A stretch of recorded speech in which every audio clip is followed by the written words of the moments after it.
Okay, welcome to Psych 101, General Psychology. Today we're talking about, well, we're getting into the chapter 10, Motivation and Emotion. Today we're going to just talk about the part that has to do with motivation, and we won't even finish that. And we'll finish motivation and talk about emotion on Wednesday. So let's get started. We're going to talk about all of this, actually not all of it today. A bunch of theories at first. We'll define motivation, then we'll go through some theories. And then we'll get into hunger, which has to do with eating, one of our motivations, and we'll talk about body weight and obesity and anorexia, that kind of stuff. Human sexuality and emotion will have to leave for Wednesday. Okay, so let's get started. What is motivation? Defining motivation. It says motivation is the state in which an organism experiences an inducement or incentive to do something. Okay, that is a quote in APA style, so I have quotation marks around what the author said, right, in the author's own words, and then I have the author's last name, comma, space, the year, and then P dot and the page number there, and parentheses at the end. That's the way you quote in APA style. So that's a definition of motivation. It comes from your book. Actually, it comes from another book, not your book that you're using right now. But that's a definition. And what that means is that simply what it means is that motivation just means that you want to do something. That's all it means. When you're motivated to do something, right? Well, you want to do it. It's kind of, circular reasoning there, but that's what motivation means. It means you want to do something. And if you're motivated, well, if you want to do something, it means you're motivated. So let's talk about theories of motivation. One that isn't mentioned that often anymore because it's kind of outdated is instinct theory. Instinct theory was proposed by William James, who we mentioned at the beginning of the semester. The instinct theory of motivation asserts that behavior is driven by instincts. So we do things because we're instinctively driven to do them, okay? An instinct is something that's kind of biologically predisposed. Okay, you can't help it. That's just, what you're supposed to do. So instinctively, for instance, birds build nests, and we do a lot of things instinctively, according to William James, right? We fight, we seek food, we seek shelter, we seek water, right? Lots of different things. Mother there, breastfeeding. Infants will breastfeed instinctively. All you have to do is put the infant near your breast and the infant will try to latch on to that nipple. Okay, seems to be instinctive, doesn't really have to learn that. That's what William James meant by instincts. So a lot of things we do are driven by instincts, according to William James. And that's what this chapter is about, by the way. It's about why we do the things we do. It's about motivation. And there's also emotion. So instincts may include behavior such as an infant's rooting for the nipple and sucking, right? So we define sucking, which is, we talked about sucking, which is breastfeeding. Rooting is when you basically put your finger on the infant's cheek. If you put your finger on the infant's right cheek, the infant will turn to the right. If you put your finger on the infant's left cheek, the infant will turn to the left. That is rooting. So the infant, the reason the infant does that is because it is instinctively looking for the nipple to breastfeed. So imagine this, right? You put the infant near your breast, right? The infant will, if the infant feels the breast on one side, the infant will turn to that side and try to look for the nipple. And the infant seems to do that instinctively. The problem with instinct theory is that, well, not everything is driven by instincts. Is there an instinct to read? Is there an instinct to go to class? To look at things on a smartphone? Probably not. It doesn't explain everything. And instinct theory is another one of these theories, another one of these things that is kind of like circular reasoning. So why do we do the things we do? Because we have an instinct to do them. But, what are these instincts? What do they mean? Well, it means we want to do something. So it's just like the theory of motivation. Let's keep going. Let's talk about a theory that's a little bit better. Drive reduction theory. Drive reduction theory is the idea that biological needs create a state of tension or irritation. That's what we call a drive that motivates behavior. And then you have a citation in APA style. I'm reminding you guys about how to cite, right? Please cite correctly on your papers, which are due in a week. So what drive reduction basically says is that we have biological needs. Like we need to eat, for instance. We need to drink water. We need to sleep. We need to do lots of things that are biological needs. And when we don't do these things, when we don't meet these needs, that creates an unpleasant feeling, a state of tension. We call that a drive. Like hunger, for instance, is a drive. When you don't eat, that creates hunger. Hunger is an unpleasant feeling. And then you're motivated to get rid of that unpleasant feeling, and that's why you eat. That's what drive reduction theory says. It says we have biological drives, like the need to eat. When they're not satisfied, that creates an unpleasant feeling that we call a drive. And then we do something to get rid of that unpleasant feeling. When we haven't had water in a while, we get thirsty. That's the drive. That's the unpleasant feeling. We want to get rid of the thirst, so we drink water. Related to this is the concept of homeostasis. And that simply means that the body tries to maintain a balanced internal state to ensure survival. So your body, yes, does need to maintain a certain amount of energy, calories, right? For you to survive so you don't starve to death. You need a certain amount of fluids or you can die. Think about body temperature. The body tries to maintain a certain body temperature, usually close to 98.6, a little bit higher for some people, a little bit lower for others, but that's about an average. If it goes too high, you die. If it goes too low, you also die. Okay, so the body tries to maintain that balance. That's homeostasis. Same thing for oxygen levels. Lots of things the body tries to maintain, right? And that's called homeostasis. And it's related to drive reduction theory, because drive reduction theory says we have biological needs. When they're not met, that creates an unpleasant feeling. And we do things to get rid of the unpleasant feeling. So that's why we do things. We do things to get rid of drives, okay? Or we do things because of drives. That's what this theory says. Again, it's missing some things. Not everything is based on a biological need. There is no biological need to read or to drive a car or look at a smartphone or do something like that. But there are many biological needs. But not everything we do is biologically based. That's what drive reduction theory says. Let's keep going. There's also arousal theory. Arousal theory says that we are motivated to maintain an optimal or best level of stimulation or arousal. And there we have a citation by Wood, and Boyd, textbook published way back in 2008, right? Several authors there. This theory basically says that we try to maintain a certain level of arousal. If our arousal is too high, we do things to decrease it. If it gets too low, we do things to increase it. It's arousal, okay? And this explains things like thrill-seeking, stress, and boredom. Like thrill-seeking, there are people who engage in thrill-seeking. They like to go skydiving, maybe bungee jumping, maybe river rafting, right? Stuff that puts them in danger, really. They seek thrills, they seek adventure. Why do they do these things? According to arousal theory, they have a level of arousal that is normally too low. So they need to do extreme things to bring it up to a normal level that they actually like, a normal level that is best for them. Those are thrill seekers. Now, some of you may be the opposite.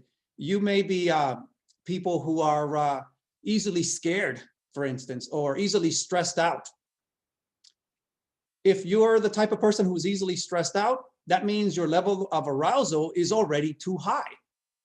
And you will do things to decrease it. You'll stay away from people. You won't go to too many parties. You won't engage in any thrill seeking or anything that's adventurous, because you already have a level of arousal that's a little bit too high, okay? So you want to do things to keep it low.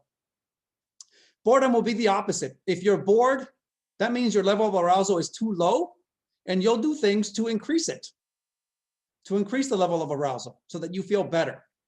Thrill seekers, usually their level of arousal is too low. They're bored with everyday things. Going to school, going to the movies, going out to eat, that's boring for them. That's not enough. So they need to go out there and try different things. risky things. Sometimes that means drugs. Yes, people who are thrill seekers are more likely to use drugs than people who are not. That's arousal theory. Arousal theory explains basically a lot of things. It explains a lot of the biological things. Like it can explain hunger, for instance. Like, for instance, if you haven't had enough food for a while, you're probably upset, maybe hungry, you're annoyed. That's an increased level of arousal. When you eat, you'll bring it down to a level that you're comfortable with. Okay, but it also explains other things that have to do with personality, like thrill seeking, like when you're stressed out, when you're bored, right? Why some people are introverts, for instance, and prefer to stay away from people, or why some people are extroverts and prefer to seek out people. That's similar to the explanation you would, it's explained in a similar way to thrill seeking. So that's arousal theory.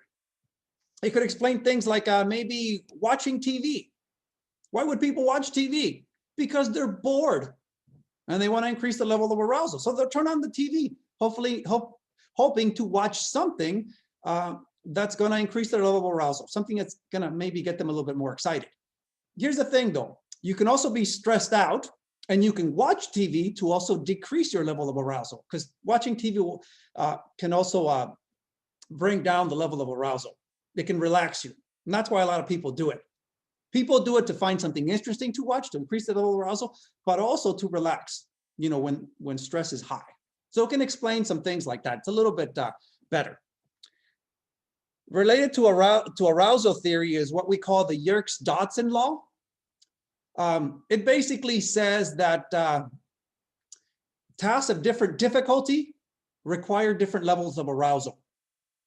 So for instance, if you have a difficult task, that's best performed under lower levels of arousal. If you're doing something that's very hard, for instance, the best thing you can do is to calm down and relax, and then you'll be able to do it better. Let's say you're taking a difficult exam. It will not help you, to be freaking out and be all stressed out and anxious. That won't help you. It's a difficult task. You need to relax, take a deep breath, right? And then when you do that, you'll be able to think better, you'll be able to remember things, and you'll do better. So things that are difficult are best performed under lower levels of arousal. Also something else that could be difficult, like say operating machinery that is kind of complex, right? You need to calm down, right? Take it step by step, and then you'll do better. If you're stressed out, if you're anxious, you're going to make mistakes. Simple tasks, on the other hand, are best performed under higher levels of arousal. If you're doing something simple, let's say like just pedaling a bike or jogging, let's say. You're walking, you're jogging, running, whatever you want to call it, right? For those kinds of tasks, it's best to have a higher level of arousal. The higher level of arousal, the faster you'll run, the longer you'll run. The more you'll jog, the faster you'll pedal, the longer you'll pedal. Exercise, right? Exercise is mostly boring. Okay, jogging, pedaling on a bike, whatever it is, you want to bring up the level of arousal, right? A simple task requires a high level of arousal. So what are you going to do? You're going to turn up the music, right? Put on some music, or jog with someone, with a friend or someone, right? Someone that'll make it more interesting.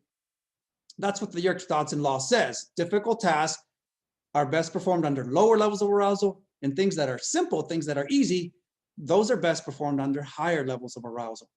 And that's what the graph is trying to show you there. You can see that the easy tasks are in red, right? The curve is shifted a little bit to the right. And that really means that you need a higher level of arousal, right? Because arousal level goes from low to high as we move from, well, on the left, we have low arousal. On the right, we have high arousal. So for an easy task, right, that's the red curve there. It's shifted to the right. Higher level of arousal would be best for an easy task. For something that's more difficult, difficult task, right, we have the blue curve there. The highest point on the curve is a little bit more to the left. If the graph doesn't make sense to you, don't worry about it. Just know that if you're dealing with something hard, the best thing is for you to bring down your level of arousal so you can do it well. If you're dealing with something simple, you need to increase your level of arousal so you'll do it better. Let's keep going. There's another theory another theory of motivation that explains some things that the other theories do not, and that's incentive theory. Incentive theory states that we have different types of motivations. Okay, and here I've cited the author. It's Wood et al. Wood and Boyd, 2008. But now I'm using the shortcut et al. 3 or more authors, you can use this shortcut et al. Okay. Incentive theory says we have different kinds of motivation. We have intrinsic motivation and we have extrinsic motivation. Intrinsic motivation is when we are motivated to do something because of some internal reward. We do something because we like it, for instance, okay? Like you read. If you read for pleasure, then you're intrinsically motivated. That's intrinsic motivation, okay? It comes from within. You like it, that's why you're doing it. Extrinsic motivation is when you do something for an external reward. Extrinsic motivation is when you do something because of some external reason, external pressure, something like that. So extrinsic motivation would be that, you know, if you read because you want to get a good grade on the test or you want to be able to do your homework. You'd prefer not to read, right? But you're doing it because you want to get a good grade. You want to get a good score. That's extrinsic motivation. I'll give you a different example. You eat some pizza, let's say. If you eat pizza because you like it, right? Then that's intrinsic motivation. But if you eat pizza because you're you're taking part in some gathering with your friends, and you just went out for pizza, that's what people decided they wanted, right? And you're just going along with them. You'd maybe rather have burgers or something like that. You don't want to eat pizza, but you're doing it anyway, right? That's extrinsic motivation. You're doing it to fit in. You're doing it for the external reward. Or let's say drinking beer. Do you really like the taste of beer? Right? Is that why you drink it? If you do, that's intrinsic motivation. If you drink beer so that you can fit in, right? Because it's part of what happens at the party or something like that, so that you can be cool, whatever you want to call it, right? And you don't really like the taste. Beer doesn't taste good, by the way, for most people, but that would be extrinsic motivation. Now, there are people who do like the taste of beer. They've gotten used to it. They have intrinsic motivation. But a lot of people drink beer, not because they like it, but because it's what people do at a party and things like that. It really doesn't taste good to them. Okay, that's extrinsic motivation. If you exercise because you want to lose weight, that's extrinsic motivation. If you exercise because you like to exercise, that's intrinsic motivation. Okay, so I hope you understand the difference now. This theory explains a lot of things that we do that are not biological. Like exercising, reading, looking at our smartphone, right? You look at the smartphone. Why? Because it rewards you. That's extrinsic motivation for the most part, right? You get to see your friends on there and they give you likes, right? And they comment on your posts and all that stuff. It's pretty much extrinsic, okay? Other things that you do, maybe you wear certain kinds of clothes to get attention. That's extrinsic motivation. If you wear certain kinds of clothes because it's cold and you want to keep warm, that's intrinsic motivation. So you have to know the difference. But this theory is good. It explains a lot of things that are not biological. It seems we need a number of theories to help explain all the things that we do. And this would have to be one of them. But we also need drive reduction theory, I think, in my opinion, and probably arousal theory as well. But in all these theories put together explain most of the things that we do, but they do so in different ways. Here's another theory of motivation that is different. This theory of motivation, we could have talked about it at a later chapter in the personality chapter, but because it explains how we are, but it's also a theory of motivation. It explains why we do the things we do. And it's Maslow's hierarchy of needs, proposed way back in 1970. And I can tell you a lot more about this, but the whole thing is right there.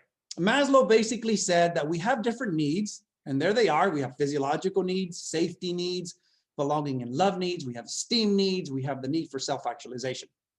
Maslow said that we have these different needs, and they are best met in a certain order. The most important needs, the ones that if you don't satisfy, you're going to die, you're not going to last long, are your physiological needs. So you have the need for food, water, air, that kind of stuff, right? If you don't get those things, you're going to die. Those are physiological needs. That's at the bottom of the pyramid. You need to satisfy those first, or the other things don't matter. If you don't eat, you don't drink, you don't get any air, right? None of the other stuff matters. You're going to die. So you need to satisfy your physiological needs first. And here in this country, in the U.S., it's a land of plenty, right? Here, even if you're poor, your physiological needs are pretty much met. Okay, no one really starves to death in this country. Okay, unless they do it willingly to themselves. We'll talk about anorexia later on, and yeah, those people can starve themselves to death, but for different reasons. So those are your physiological needs. You need to satisfy those first, or you're not going to last very long.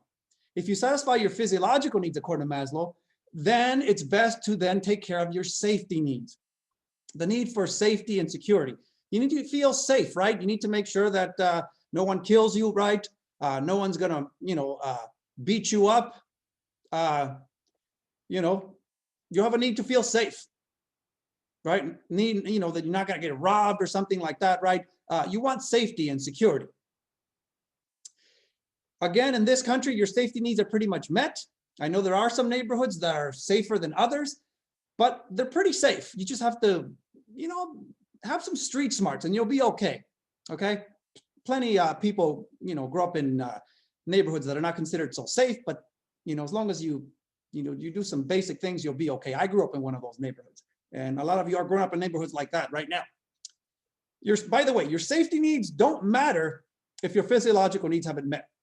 If you have no food, no water, no air, being safe isn't going to matter. You can lock yourself in a cage where you can't get out, right? Or let's say in a metal box, in a cave somewhere where no one's going to find you. You feel safe, but you're going to die because you're not going to have any food. You're not going to have any air or any water. Okay. So your safety needs come second. They come after physiological needs. Okay. If your safety needs aren't met, by the way, if you don't feel safe, then you're going to be seeking it. Like there are countries where there's wars going on and people don't feel safe at all. What they're doing is they're trying to flee that country. They're trying to run away from that place because they're being driven by safety needs. That's what's motivating them. And they're seeking to go to other countries that are safer, European countries, the US and other countries. And there's basically a lot of debate now and a lot of conflict over what to do with these people. Do you let them in? Do you not let them in? Right? But they're being driven by safety needs. If their, country wasn't being blown up with bombs and there wasn't gunfire everywhere, they wouldn't be trying to leave. Okay. If you have your safety needs met, then it's time to take care of your belonging and love needs, according to Maslow. Belonging and love needs, those are social needs, basically. You need someone to love you, someone to love, and somebody to love you back, right?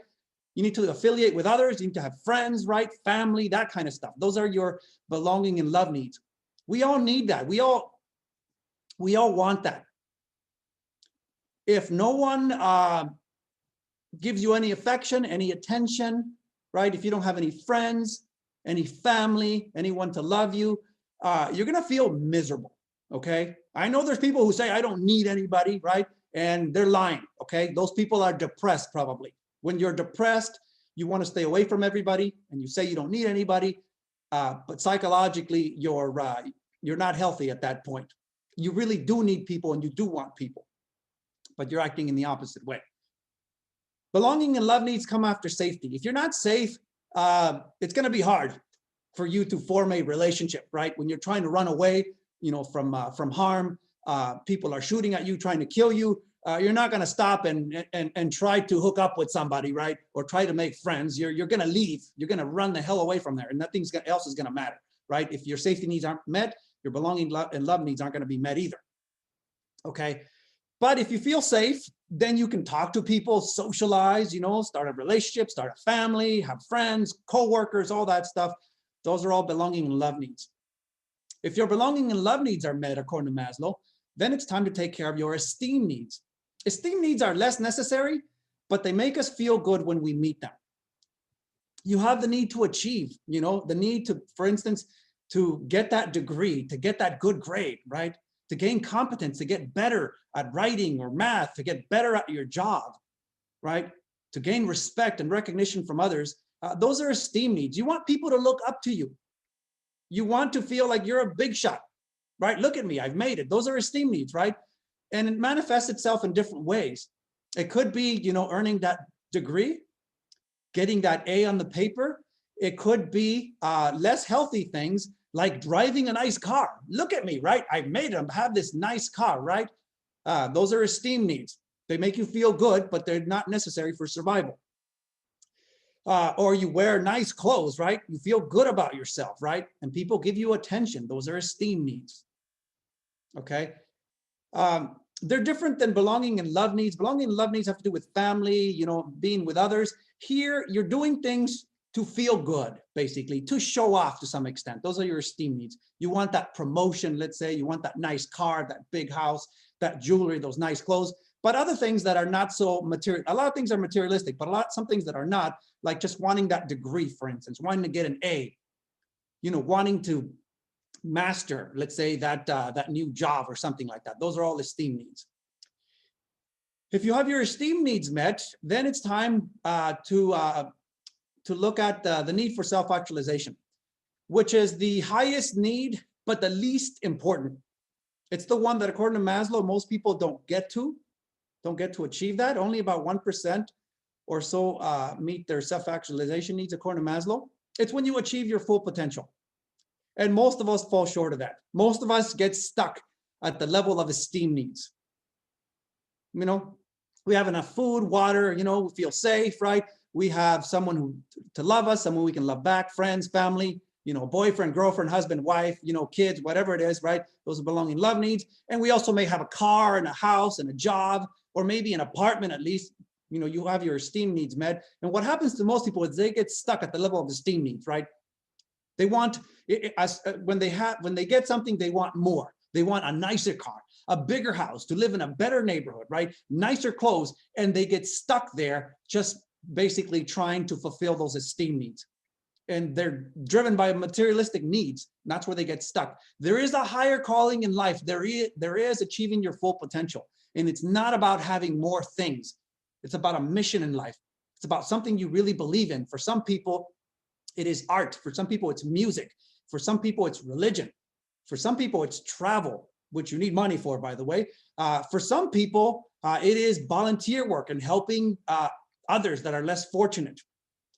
But you are meant to do more than just consume, okay? The need to be at your best, the need for self-actualization. For some people, it is their job. For some people, they're a scientist, let's say, or a nurse or a doctor or something like that, they feel that they're achieved their full potential. But most people, most Americans, their jobs are just a way to get a paycheck. Most Americans don't even like their jobs. They need other things to feel complete, to feel that they're self-actualized, to feel that they've achieved their full potential. And according to Maslow, in order to get there, you need to have taken care of all the other things. You're not going to get there if you're still in need of food and water and safety, if you're lonely because you don't have anybody, or if you, let's say, haven't achieved much and you're just basically trying to still get that degree, trying to get that good job. You don't have enough money, so you don't even have enough time to even stop and think about what else you would like to do with your life. And Maslow said, sadly, that, those that are wealthy are more likely to achieve it because they're the ones who can really basically say, you know what? I can do other things with my life. I don't have to work anymore. I've got enough money, have all these other things taken care of. Let me just think about what I would like to do now. What else is there to life, right? That's the need for self-actualization. And most people don't get there, according to Maslow. That's what he said about motivation. That's how we're motivated. We have these needs and it's best to satisfy them in a certain order. Okay, those are the theories that I'm going to go over. Now let's talk about hunger. Let me make sure I keep track of time here. Okay, let's talk about hunger. Hunger is probably the most powerful motivator because if you don't eat, you're going to die. Okay, people have been known to do some extreme things to satisfy their hunger. I'm sure you guys have heard, right, of, maybe that there was a plane crash in the Andes some time ago, decades ago, and these people crashed in a snowy mountaintop. A lot of them died. Some of them survived, and they weren't rescued for months. Guess what? They were hungry. And it was winter, a lot of snow everywhere. There wasn't much to eat. They could get water from the snow, but when it came to food, they had to resort to cannibalism. They ate the dead people. Okay? That's how powerful hunger is, right? When your survival is at stake, you will eat whatever you can. Okay? And all your morality, all other stuff goes out the window. Right? If there's only two people left and you're both starving to death, chances are one of them is going to kill the other and eat the other person. That's probably what will happen. But we need to talk about why we eat in general. I mean, why do we eat? Where does this hunger come from? Okay. Turns out there's a lot of biological mechanisms that have to do with hunger. It's actually complicated, and there's a lot of different things to it. It's very important. So there's a lot of redundancy. There's a lot of different types of things that make you hungry. Okay. Like, for instance, stomach contractions. It's just when your stomach is empty and it starts making all those noises, it starts churning, right? And those are those hunger pangs, right? That's one clue that you are hungry. Okay. But you can easily ignore that, right? But there's other things that also make you feel hungry. There's the lateral hypothalamus, the abbreviated the LH. It's been called the feeding center. When you stimulate the lateral hypothalamus, it initiates eating. They've done experiments with rats where they'll put electrodes in the rat's brain, send electrical signals to that part of the brain, and it makes the animal start eating. If you destroy it, the animal won't eat. The rat won't eat. And has to be force-fed, okay, or else it'll die. Okay, that's the lateral hypothalamus. So you can think of the lateral hypothalamus as the part of the brain that tells you to start eating. And then we have the ventromedial nucleus, also called the ventromedial hypothalamus. That's the opposite, has been called the fullness center. If you stimulate that part of the brain, it inhibits eating. You stop eating. They've done experiments with rats. They stimulate that part of the brain, and the rat will stop eating. If you destroy it, then the animal continues to eat, even beyond feeling full, and just eats and eats. There's a whole bunch of other things. There's also glucose, which is also called blood sugar. Glucose is the most important form of energy for the body. The reason it's the most important is because it's the only kind of energy your brain can use. It's called glucose. There's other kinds of energy, many other kinds that the body can make use of, but glucose is it needs to be in the form of glucose for the brain to have enough energy. So when glucose levels are low, you feel hungry. There's a whole bunch of other things, by the way. These are just a few things. Hunger is actually complicated. It's a bunch of different things. And here are some biological things that have to do with hunger. And here are two rats. One of these rats is normal, right? The one that weighs 290 grams. There's about 27 grams per ounce, by the way. So that rat weighs a little bit more than 10 ounces. And then we have a rat there that weighs 640 grams. You know, basically more than twice as much as the other one. What did they do to that rat? We know that the second one there, the one that weighs 640 grams, isn't normal. You don't see rats running around like that. You would never see a rat like that. That rat would get eaten immediately, okay, by any other animal out there. They're usually not like that. So they did something to this rat, okay? And some of you might be thinking, okay, they stimulated the ventromedial nucleus. No, they destroyed the ventromedial nucleus. They destroyed the ventromedial nucleus, so the rat just eats and eats and eats and doesn't know when to stop and continues to gain weight. And they could get even bigger than that. Some of you might be thinking, well, is this what's wrong with obese people? Maybe their ventromedial nucleus doesn't work? No, there's nothing wrong with your brain if you are obese, if you're overweight. Chances are it has something to do with external things. There are also external hunger cues. There are reasons why we eat that have more to do with what's happening in your environment. Like when you smell the food cooking, right? You smell that food and you feel hungry. Even if you've eaten recently, you smell something, it smells good, you want to eat it, okay? If you see food, the more you see food, right, the more it reminds you of eating, and then you want to eat it, especially if it looks good. The hands of the clock signaling that it is mealtime, right? It's noon. It's around the time that you have lunch, and you want to eat. And maybe you had a big breakfast. Maybe you're not even hungry, but it's classical conditioning, okay? Basically, your body's used to eating at that time, so you're going to want to eat at that time. Seeing other people eat, that's a big one, okay? When we're around other people and they're eating, we're with them, we're socializing, we will also eat. And research shows that we tend to overeat. We eat and we eat and we continue to eat. We don't keep track of what we eat, and we're just eating. Even when you're full, you keep eating because that's what people are doing. You're copying their behavior, so to speak. And I've done it myself. Eating, sitting there eating, there's fruit, there's pizza, there's nachos, there's all this bunch of stuff like at a party, and people are just sitting down and eating. And before you know it, your stomach is full and you feel very full, but for some reason you keep reaching for the food because people are eating around you and you're distracted and you just keep eating. You just keep doing what other people are doing.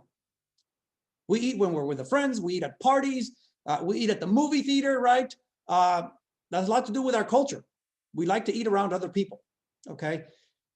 These are basically the reasons why people become obese, why people may be overweight. A lot of these extra things.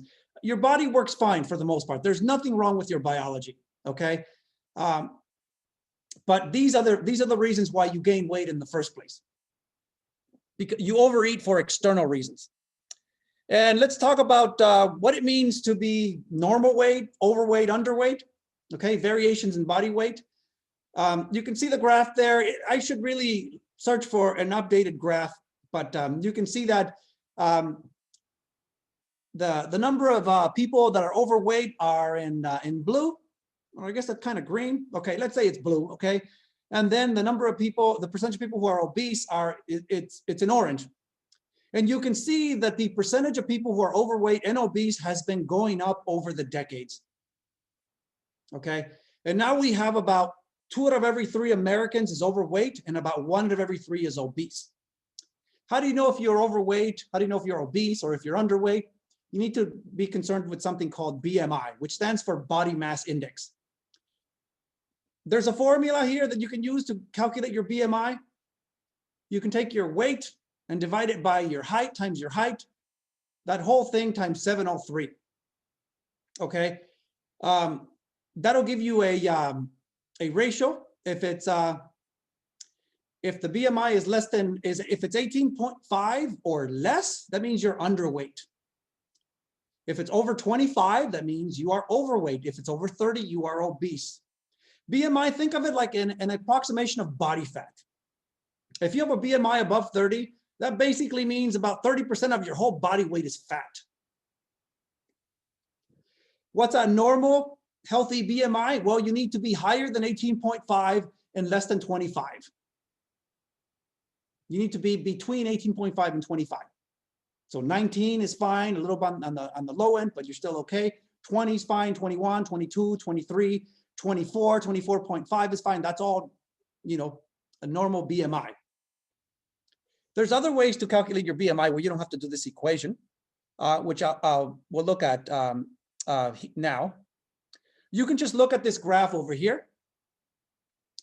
You can look at it, on your own during your own time. This one's easier. This one, just find your weight. You can use pounds or kilograms. Here in the US, we use pounds, right? Find your weight there at the top, okay? Like I'm about 145, believe it or not, okay? And then find your height. I'm about 5'7". So 5'7" and 145. My BMI is about 22. I'm in the healthy range. Yes, your instructor takes care of himself, okay? Yes, I exercise, okay? And I try to eat healthy. You can, see that if you're in the orange, you are overweight. No, actually, if you're in the yellow, you're overweight. If you're in the orange, you're obese. And if you're in the red, you're extremely obese, okay? Green is in the normal range. Blue means you're underweight. Here's another one for you guys. And this, I like this one also, a different one, because this one shows you more of the range of extreme obesity. It doesn't have underweight, but again, you can find here, this one's a little bit different. So find your height on the vertical scale there on the left, find your height, and then just go across and find your weight. And if it's green, you're in the normal range. If it's yellow, if you end up in the yellow, you're overweight. If you end up in the orange, you're obese. And if you end up in the red, you're extremely obese. Okay.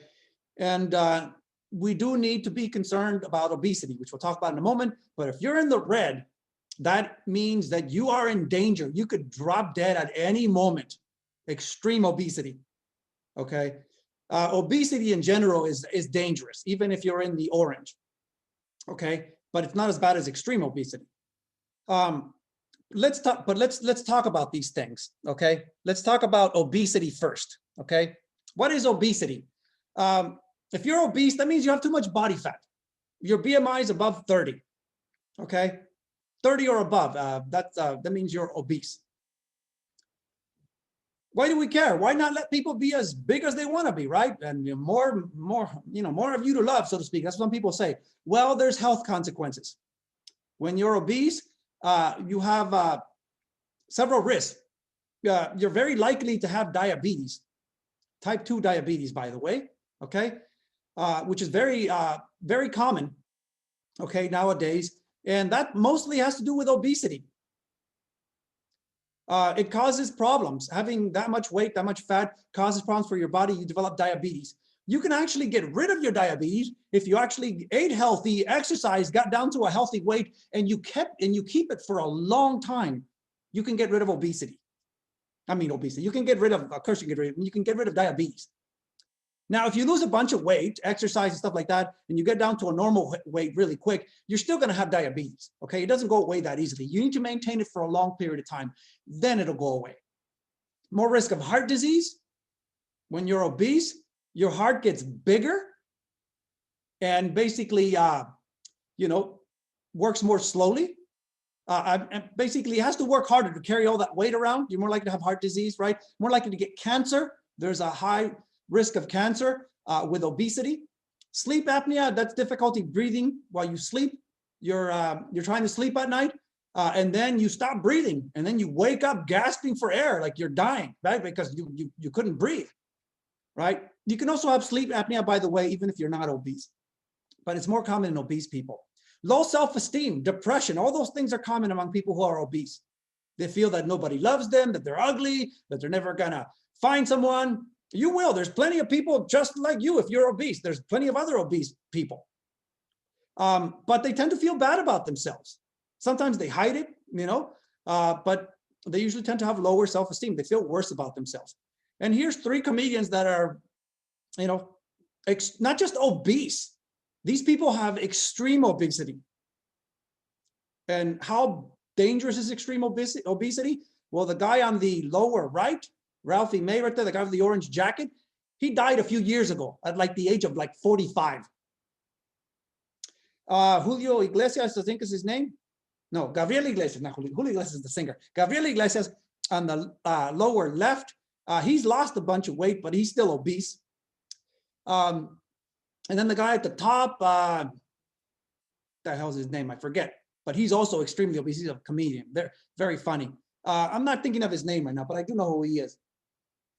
Either way, these guys are not just obese. These guys are what we call morbidly obese, extremely obese, which means they're so obese that they can die at any moment. And that's the problem with obesity. If you are obese, you are shortening your life. And if you're like this, guys, you probably won't make it out of your 50s. That's how bad it is. There's been other cases. There was a guy from Hawaii, weighed like 700 pounds or something like that. It was really tall too. The most famous singer in Hawaii, the guy who sings, what's that song? One Flew Over the Rainbow or something like that, that Disney song. He died at like 27 from extreme obesity. Usually die of a heart attack, something like that. Okay, but it's because of the obesity. We also have the opposite. We have anorexia or anorexia nervosa. These are people who are extremely thin. Okay, so their BMI is below 18.5. We all know what anorexia is. We've all heard about it, but there's compulsive dieting and weight loss, right? They refuse to eat adequate amounts of food. Often they don't eat very much at all, and they lose weight and they continue to lose weight and they get very, very thin. They look like skeletons. You see an image there, right? What you see there on the image is that basically you have this very skinny anorexic person looking at herself in the mirror, and to her, she's overweight. And they never could lose enough weight. So they always think that they need to lose more and more. They see a much heavier person in the mirror, and they continue to lose weight. And they're anorexic. They have an irrational fear of gaining weight. It's like gaining weight is the worst thing that can happen to them. So they'll go to great lengths not to put on any weight. And what they do is they just continue to lose weight. And they continue and continue to lose weight, and then they can die, okay? It begins in adolescence and affects mostly females. Why does it begin in adolescence? Because if you remember, adolescence is a time when identity becomes central. It becomes important. And people want to look like the people that they see on TV, the people they see on the internet, the people who are considered good looking or sexy or whatever it is. And what we're seeing on TV for the most part, what our culture tells us is that, especially if you're a woman, you have to be attractive and you have to be skinny. And those skinny women that you see on TV are actually all anorexic for the most part. They're not healthy. You're starting to see some that are not anorexic, but vast majority of them are still anorexic. It's a very unhealthy image, a very unhealthy form of learning, a very bad message that we're sending to females, starting at around adolescence. 1 to 4% of females from ages 12 to 40, after about your 40s, it's kind of different. But the women that you see on TV, they tend to be younger, very skinny, and it's a very unhealthy image. Women in their 40s, we don't tend to see them so much as anorexic.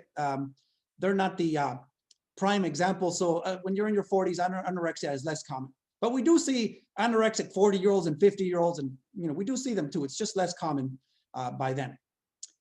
Anorexics see themselves as overweight despite being thin, just like this person in the mirror.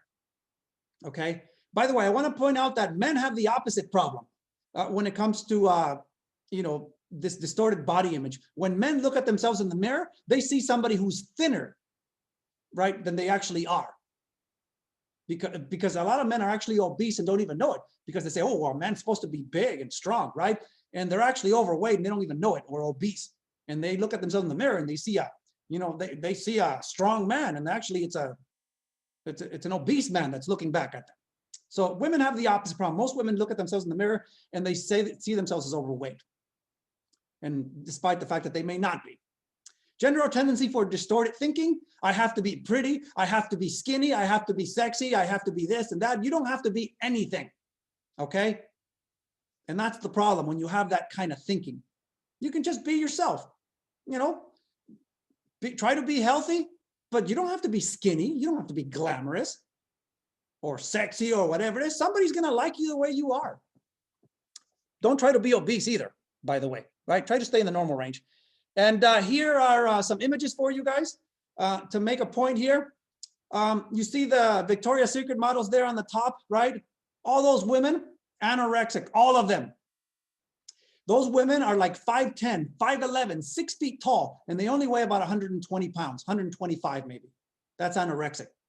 That's what our culture teaches us is sexy. And it's very unhealthy. Women are dying trying to look like those women, okay? And becoming anorexic. And here we have the extreme stages of anorexia over here on the image on the right, right? That's someone that's so thin from anorexia that, she could probably die at any moment. And by the way, I know someone that happened to, that died, and she wasn't even that young, okay? But put it to you this way, okay? She had decades left in her life that she could live. But it's the dangerous thing. They end up starving to death and they die, okay? About 10% of them die. On the lower image, the lower left, you have image, right? Dove Real Beauty campaign, right? There's a movement now to show real women as models, right? Women that are normal weight, even women that may be a little bit overweight, and saying, hey, we're all beautiful, that kind of stuff, right? And you're seeing more women like that on TV, on billboards, in commercials, and that's a good thing. We need to show, you know, people who are real people, right? That's the way the normal average person looks, not these unattainable, images here, right? Not the unattainable standard. It's unattainable for most people, okay? So, you know, you're going to see more women like this on TV now, and you are starting to see that. You know, you don't have to be skinny anymore to be considered sexy or attractive. There's another problem called bulimia. Bulimia, we're talking about those people who engage in what we call binge eating and purging. Binging or binge eating is when they consume large amounts of food, thousands of calories in one sitting, and they feel they can't stop eating.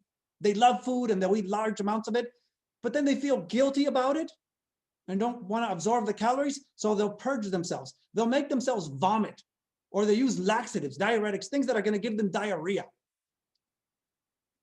So that's the purging part. Usually it means you eat a lot of food and then you puke it out, basically. As many as 50% of anorexics also develop bulimia. A lot of anorexics also are bulimic, which means they, you know, whenever they do eat something, they puke it out. But bulimics don't have to be anorexic. There are bulimic people who are overweight, who are obese. There are bulimics who are normal weight, and there are some that are anorexia. So I don't have an image for you here because they can look like any person. They do tend to have puffy cheeks, however. I don't know why, maybe because of the vomiting. But this is dangerous as well. This can also kill you, okay? When you do this, the vomit, the acid from the vomiting tends to rot your teeth. And because you keep doing this, your body doesn't get enough protein, and then your hair will begin to fall out. You're more likely to have a heart attack and die, okay? Because you're doing these things, you're messing with the electrolytes in your body. It's also a dangerous thing that people can die from. And I think that's it. That is where we'll stop. The next part will be on human sexuality, which is interesting, okay? But we'll get to that on Wednesday.